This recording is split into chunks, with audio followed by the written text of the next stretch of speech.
Thanksgiving dinner had just begun when my mother turned to the table, folded her napkin with that slow, icy grace she always had, and said loud enough for everyone to hear, "He's a thief, just like his dad." I froze. My son, Kellen, was sitting beside me, 8 years old, hands folded politely in his lap. He looked up at me, confused. My mother didn't look at me when she said it. She looked across the table toward my brother Dorian, like I was a ghost in the room. Dorian, sitting with his tie loosened and a glass of wine in his hand, smirked. "Better keep him out of the kitchen," he said. "Something's bound to go missing." Nobody laughed, not even Dorian's wife, who shifted uncomfortably in her seat. My father, quiet as always, cleared his throat and looked down at his plate. No one defended me. No one said, "That's too far," or, "Don't speak like that in front of a child." They just sat there. Let it hang in the air like stale smoke. I didn't say a word, not because I didn't want to, but because I had been here before. Not just in this house, at this table, but in this exact moment. Blamed, accused, humiliated. Ever since my ex-husband was sent to prison 5 years ago for fraud, my family had treated me like I shared his guilt, like betrayal was something passed down like genetics. I had walked away from all of them back then. I had spent years rebuilding my life. I came back this year for one reason, my son. Kellen didn't fully understand the history. He just knew we hadn't come for Thanksgiving in a long time. He missed his grandfather. He wanted to be part of the family again. I told myself maybe things had changed. Maybe, if I showed up with grace, if I stayed calm and quiet, I could prove something. To them, to myself. But now, sitting there, I felt the old shame rising up again, as raw and real as it ever was. And Kellen, my sweet boy, was watching it happen.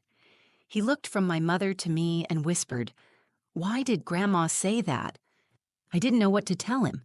I reached for his hand under the table, gave it a small squeeze. He didn't let go.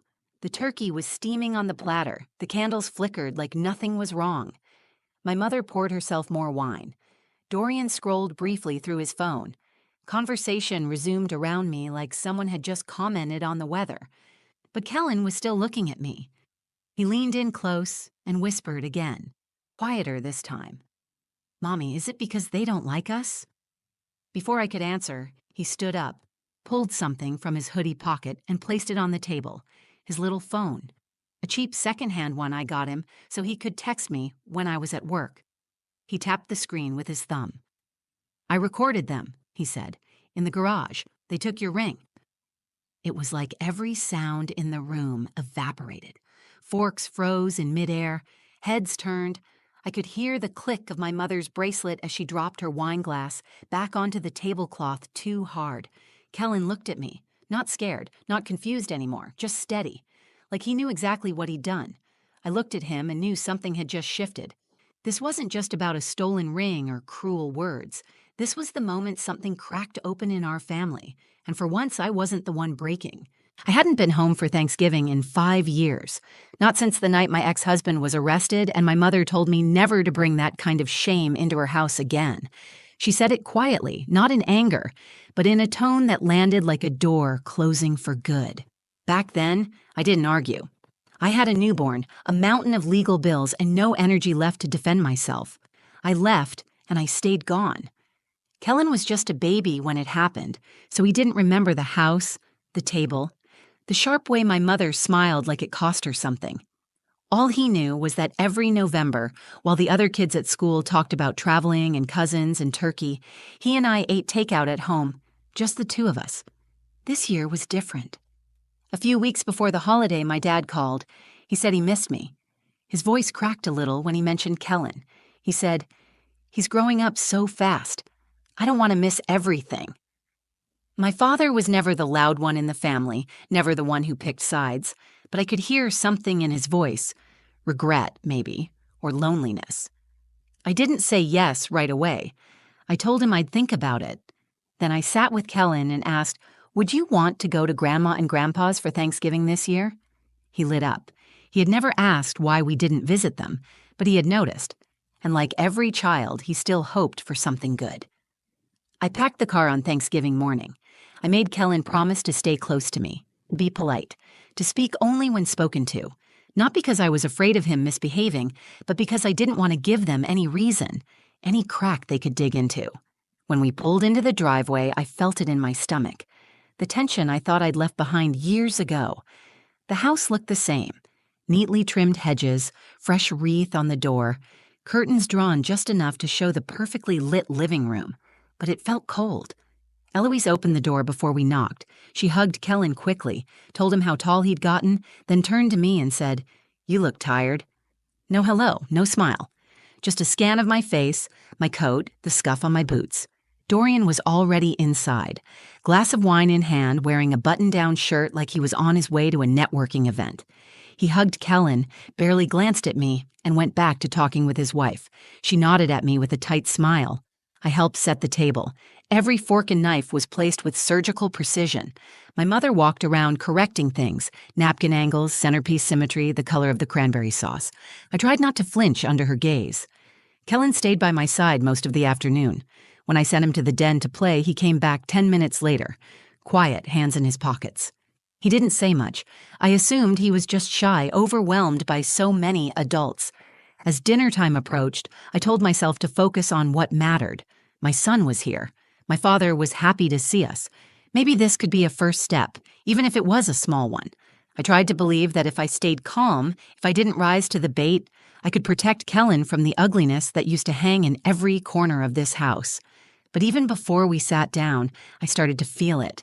The sideways comments, the raised eyebrows, the way Eloise looked at my son like he was something fragile and already broken.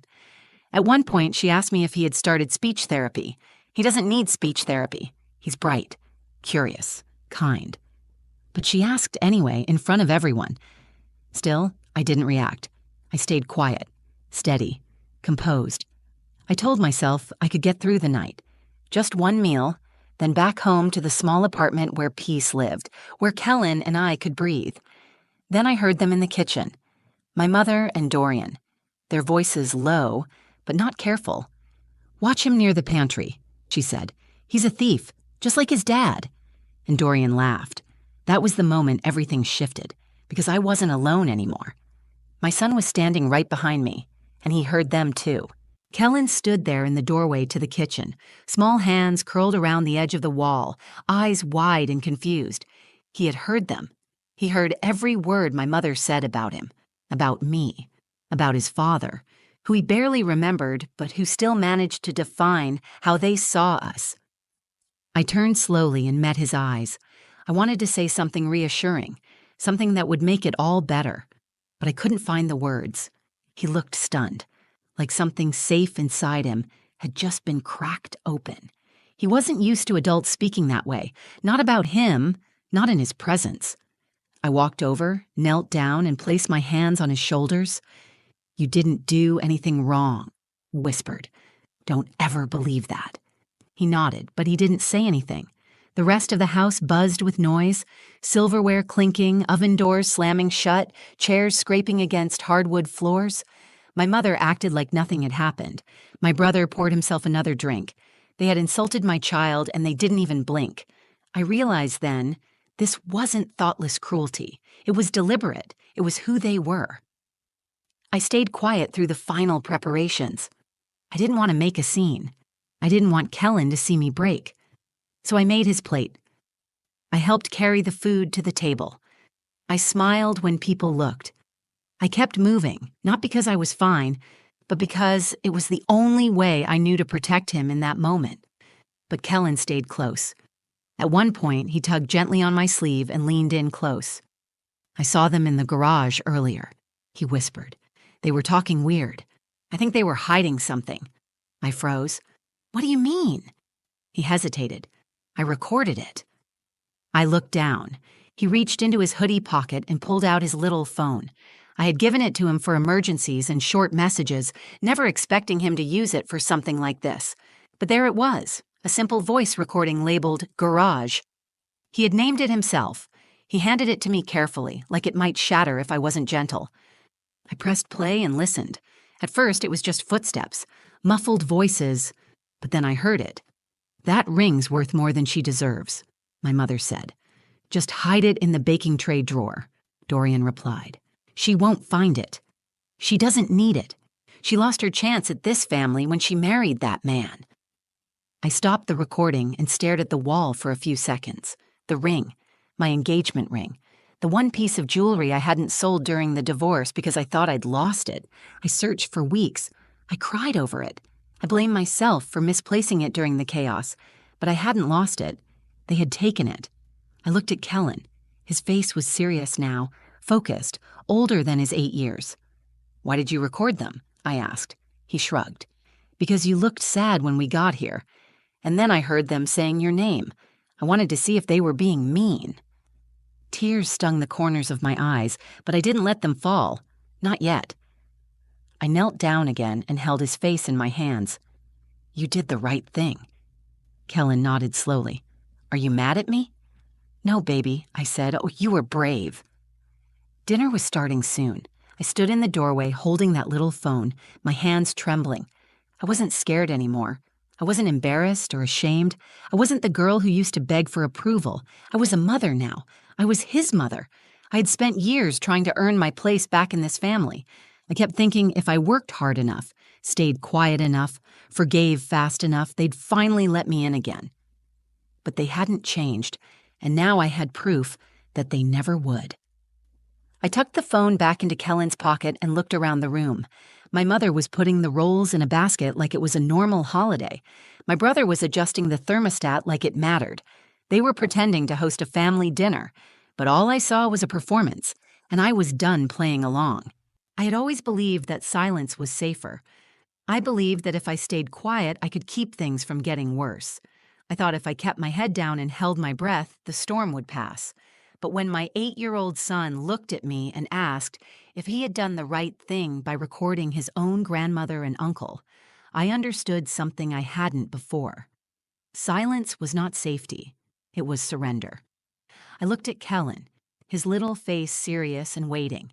He was watching me, not to see if I was angry, but to see if he'd made me proud. I reached for his hand and squeezed it gently. "You were protecting the truth," I told him, "and sometimes that's the bravest thing a person can do." He nodded, but his eyes were still clouded with something heavier than any child should carry. He had caught a glimpse of how ugly adults could be, and it had changed him. I stepped into the hallway and took a deep breath. The house was filling with the smells of turkey, roasted vegetables, and cranberry sauce. The table was set with delicate china, candles lit at the center, wine glasses filled. Everything looked perfect, but I knew it was a lie, a carefully constructed illusion.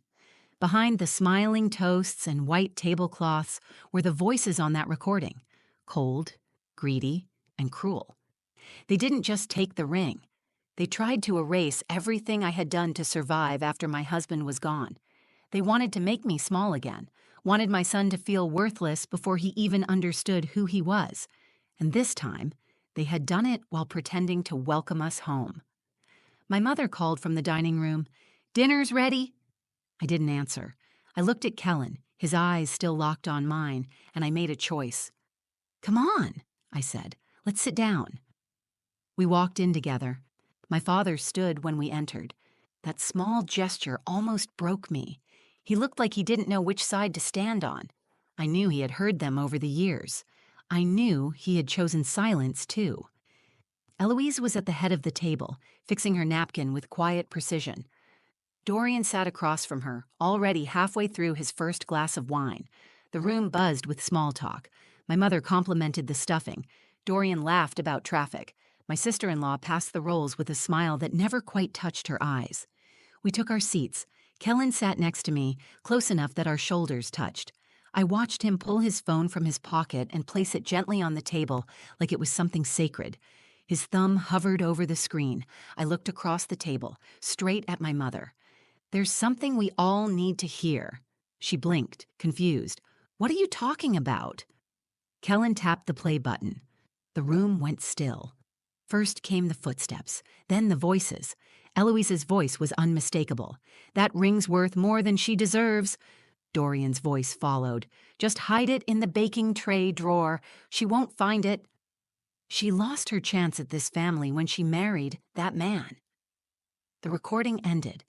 There was no background noise. No one dared to move. Eloise straightened in her chair, but her face had gone pale. "That's taken out of context," she said.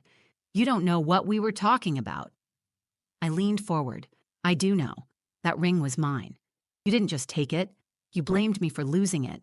You watched me search the house in tears and said nothing. And now you sit here and call my child a thief?" Dorian cleared his throat. "You need to calm down." "No," I said. "I'm already calm. That's the difference now. You don't get to rewrite the story anymore. You don't get to raise your glass and pretend this is a family. You can sit here and eat your turkey, but you're going to do it with the truth on the table." My mother looked like she might say something, but I stood before she could. Kellen stood too. I didn't wait for anyone to stop us. Didn't look back. I walked out with my son's hand in mine, his little fingers curled tight around mine like we were walking across ice. I didn't care what happened to the food. I didn't care if they chased us out the door or said my name again after we were gone. I had nothing left to prove, and everything worth protecting was already beside me. We stepped outside into the cold. The sun had dipped behind the trees, leaving a stretch of golden gray across the sky. The air smelled like frost and dead leaves. I didn't rush. I didn't run. Kellen's small hand stayed tightly in mine as we walked toward the car. Behind us, I could hear the muffled confusion through the front door. Chairs scraping back, voices rising. No one came after us. I buckled Kellen into his seat. He looked up at me, eyes wide and unsure. "Are we in trouble?" he asked. "No, baby," I said. "Not even close." He closed his door and slid into the driver's seat. My hands were shaking, but not from fear. It felt like adrenaline, pride, and grief all tangled into one. I sat there for a minute, breathing. Then I started the car, and we pulled away from the house where I had once been a daughter, once been a sister, once tried to belong. The silence in the car was heavy at first. Kellen stared out the window, his legs swinging slightly off the edge of the seat. Finally, he said, "I didn't know grown-ups could lie like that." I glanced at him. "Sometimes they lie to protect themselves," I said. "Sometimes they lie because the truth scares them." He nodded like he was storing that away. He was only 8, but I knew that day had changed something in him. He had seen me humiliated and then stand back up. He had seen what loyalty looks like and what betrayal feels like when it wears your last name. I pulled into a gas station about 20 minutes down the road. I needed a second to breathe, and Kellen said he was hungry. We sat at a little table inside while he ate a sandwich and a cookie. I drank bad coffee and looked at the red and gold leaves through the window. Kellen tapped the table with his finger. "Are we going to see them again?" "I don't know," I said, "but I don't think we need to right now." He didn't ask anything more after that. When we got home that night, I tucked him into bed. He rolled over onto his side and pulled the blanket up to his chin. Just before I turned off the light, he whispered, "You're not a thief." I stood there for a second, blinking back tears. "And you're not like your dad," I said. "You're you, and I'm proud of you." In my own room, I opened the drawer on my nightstand. Inside was a small box. The ring was still there. I had taken it from the drawer where they hid it, placed it in my purse before we left without saying a word. They didn't deserve a warning. They didn't deserve to keep it. I held it in my palm. It wasn't worth much anymore. It had never been about the money. It was the last thing left from a life that had unraveled fast and hard. I had believed I lost it, just like I had believed I lost my family, my worth, my future. But I hadn't lost anything. It had been taken. And now it was back. Not because I demanded it, but because my son, small and strong, had believed me when no one else would. He hadn't done it with anger. He had done it with love. I placed the ring on the windowsill. I didn't want to wear it. I didn't need to. It wasn't a symbol of the past anymore. It was a reminder of who I was now. Someone who survived. Someone who raised a child brave enough to speak up in a room full of liars. In the days that followed, no one from my family called. Not even my father. Maybe he didn't know what to say. Maybe he still didn't understand what he had allowed all these years. And maybe that silence was finally honest. The truth had been played out at the dinner table, with nothing to hide behind. They couldn't unhear that recording. They couldn't unsee the moment an 8-year-old held up a mirror and showed them who they really were. What I realized that night, driving away from everything I once thought I needed, was that I was already free. They didn't reject me. I had outgrown them. The next morning, I woke up early. The sky outside our apartment was pale and still. I sat by the window with a cup of coffee, watching the light shift over the buildings. Kellen was still asleep, curled under his blanket with his favorite stuffed bear tucked in beside him. I looked over at the ring sitting on the windowsill. It caught the morning light, casting a thin, golden line across the wall. It no longer felt like a reminder of what I had lost. It felt like proof of what I had survived. For years, I believed the story they told me, that I was broken, that I had made too many bad choices, that I was just like the man who hurt us. They used silence and shame to keep me small. They didn't care if I was innocent. They cared that I had fallen, and that it gave them someone to blame when their own cracks started to show. I let them write that story for a long time, but not anymore. That Thanksgiving was supposed to be a step toward healing. What it became was the moment everything came into focus. I didn't need their approval. I didn't need their forgiveness. I didn't need a chair at a table where I was never truly welcome.